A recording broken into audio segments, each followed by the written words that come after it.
bago ang pagharap niya sa Senado. Hiniling ni Janet Lim Napoles na ipagpaliban ang pagdinig dahil wala raw siyang abogado. Pero hindi pumayag ang Senate Blue Ribbon Committee. Ikukuha na lang daw siya ng abogado sa Public Attorney's Office. Nakatutok si Jamsi Sante. 2 araw bago humarap si Janet Lim Napoles sa investigasyon ng Senate Blue Ribbon Committee, humirit ang sinasabing utak sa pork barrel scam kung maaaring ipagpaliban ng pagdinig. Sa isang sulat na pirmado niya na ipinadala kay Senate President Franklin Drilon at Blue Ribbon Committee Chairman TG Ginggona, sinabi ni Napoles wala raw siyang makakasamang abogado sa pagharap sa komite dahil sa pagbibitiw ni Attorney Lorna Capunan.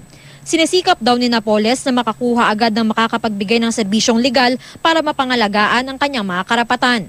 Wala naman daw siyang intensyong suwayin ng utos ng komite na humarap siya sa pagdinig, kahit tingin niya walang mabuting maidudulot ang pagharap niya roon.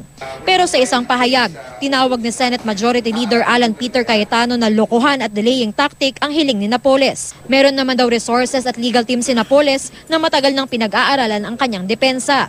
Kaya dapat humarap si Napoles para sabihin ang katotohanan. Si Blue Ribbon Committee Chairman Senador TG Ginggona, ibinasura ang hiling ni Napoles, kaya tuloy ang pagdinig sa Huwebes alas 10 ng umaga.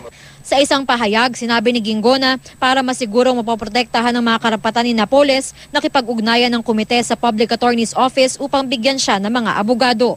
Ayon naman kay PAO Chief Attorney Persida Acosta, pawang mga senior public attorney raw ang magsisilbing Senate Counsel de Officio. Sa ilalim ng Republic Act 9406 o PAULO, maaaring magbigay ng serbisyo ang kanilang tanggapan sa isang tao kapag ipinatawag ng mga otoridad. Kanina, nagpulong ang PNP at Senate Sergeant at Arms ukol sa kanilang paghahanda sa seguridad. Ininspeksyon ng session hall kung saan isasagawa ang pagdinig. Pagdating ni Napoles sa Huwebes, titignan ng doktor ang lagay ng kanyang kalusugan.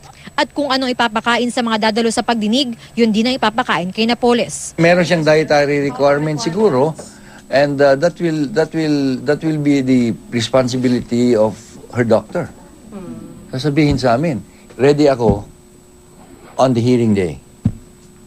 And that's what we've been meeting about. In fact, yung meeting namin kanina was with the PNP.